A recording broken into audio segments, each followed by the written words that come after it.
So ఇక్కడ Congress party శాశ్వత villain, తెలంగాణకు శాశ్వత విలన్ కాంగ్రెస్ పార్టీ అని కేసీఆర్ గారు చెప్తా ఉన్నారు. నిజంగా తెలంగాణకే కాదు కేసీఆర్ గారు, మీ అభిప్రాయం అది కావచ్చు, కానీ బీసీలకు మీ పార్టీలన్నీ విలన్లే, బీసీలకు మీ పార్టీలన్నీ విలన్లే. సంపద మీదే చేతుల్లో ఉండే, సర్వం ఆస్తులని మీరు కొల్లగొట్టిరు.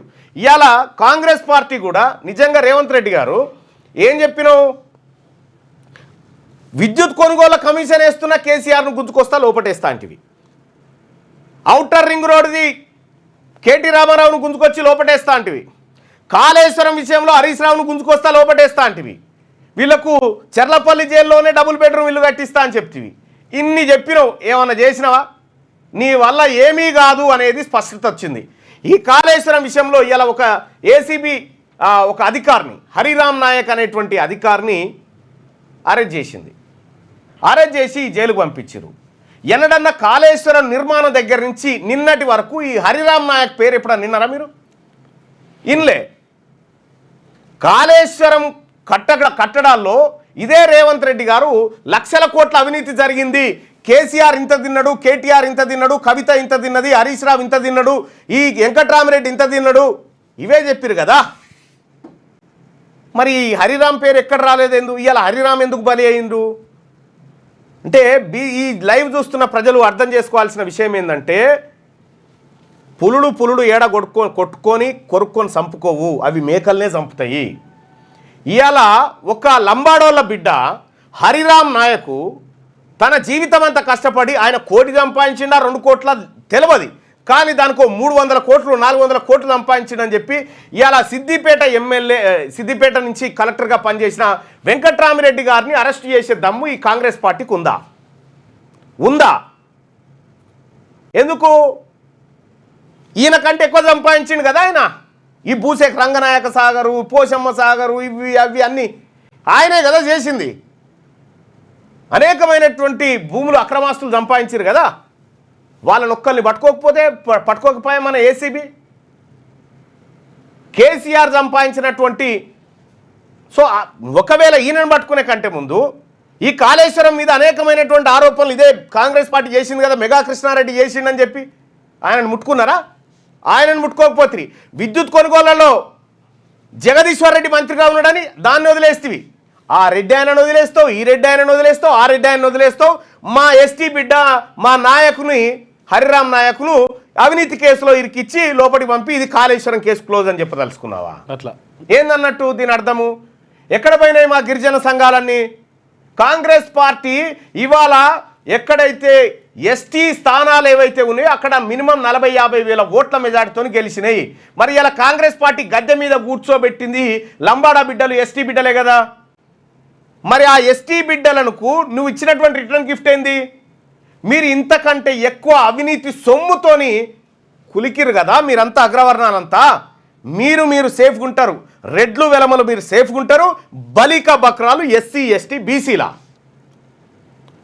ఎప్పుడు అరెస్ట్ చేస్తావు చెప్పు? వీళ్ళ ఆస్తులు చూపిస్తారు, వాళ్ళ ఆస్తులు. కేసీఆర్ గారిని, కేటీఆర్ గారిని, హరీష్ రావుని ఎప్పుడు అరెస్ట్ చేస్తావో చెప్పు రేవంత్ రెడ్డి గారు, ముఖ్యమంత్రి గారు చెప్పండి. మీరు చెయ్యరు మీ కాంప్రమైజ్ పాలిటిక్స్. ఒక విషయం, ఇదే మల్లారెడ్డి సురారం చెరువును కబ్జా పెట్టిండు. మల్లారెడ్డి ఈయన గోడలు గులగొట్టి మల్లారెడ్డికి జేసీబీలు పెట్టి ఆయన భూములు ఆక్రమించిండని చెప్పి గందరగోళం చేసి జేసీబీలు పంపినా ఇదే రేవంత్ రెడ్డి గారు. మల్లారెడ్డి ఇంట్లో పెళ్ళి అయింది, వివాహ కార్యక్రమం అయితే మల్లారెడ్డి గారు తన 2 మనవళ్ళను తీసుకొచ్చి రేవంత్ రెడ్డి కాళ్ళ మీద పడేసాడు. మాపి రేవంత్ రెడ్డి గారి కాళ్ళ మీద పడేసిండు. ఎవరు? మల్లారెడ్డి. ఇగో మాఫీ, ఇగో చూడు, అగో ఖాతం.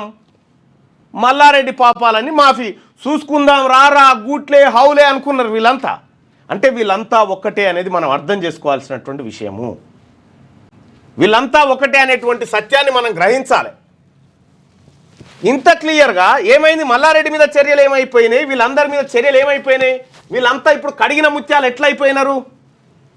ఇప్పుడు అకాడమిక్ ఇయర్ కూడా అయిపోతుంది. హైడ్రా ఏమైతుంది ఇప్పుడు? ఏమైంది? హైడ్రా కాలేజ్ కానీ, ఇప్పుడు మల్లారెడ్డి కాలేజ్ కానీ, ఆ తర్వాత అనురాగ్ కాలేజ్ కానీ, ఆ తర్వాత అసదుద్దీన్ ఓవైసీ కాలేజ్ కానీ, ఫాతిమా కాలేజ్, ఇవన్నిటికి ఏమైంది? హైడ్రా ఇప్పుడు వర్క్ చేస్తుందా? చేయాలి కదా ఇప్పుడు అకాడమిక్ ఇయర్ అయిపోతుంది. తెలంగాణ ప్రజలారా, రేవంత్ రెడ్డి గారు అన్ని చీకటి ఒప్పందాల పాలిటిక్స్ ఇవన్నీ. ఇతని వల్ల ఇతను ప్రీపెయిడ్ సీఎం కాబట్టి టెంపరవరీ ప్రభుత్వానికి ప్రీపెయిడ్ సీఎం లాంటివాడు. కాబట్టి ప్రజలారా, ఇతను రేవంత్ రెడ్డి గారు ఏదో చేస్తాడు మనకి ఇవే చెప్పే కదా. కేసీఆర్ను తీసుకొస్తా, లోపటేస్తా, తొక్కిపిస్తా, కక్కిపిస్తా, ఇవన్నీ ఉత్తే. మీరు తిన్నారు, ఇప్పుడు మేము తింటాం, అంతే. జరుగుతున్నటువంటి వ్యవహారం ఇది. బీసీ ప్రజలారా, కేసీఆర్ సభకు పోతే యాక్సిడెంట్లో చచ్చిపోయింది బీసీలు. మోరిల మీద యాక్సిడెంట్లు అయి చచ్చిపోయినారు బీసీలే. మనమే బలి కావాలి, ఎప్పుడైనా మనమే బలి కావాలి.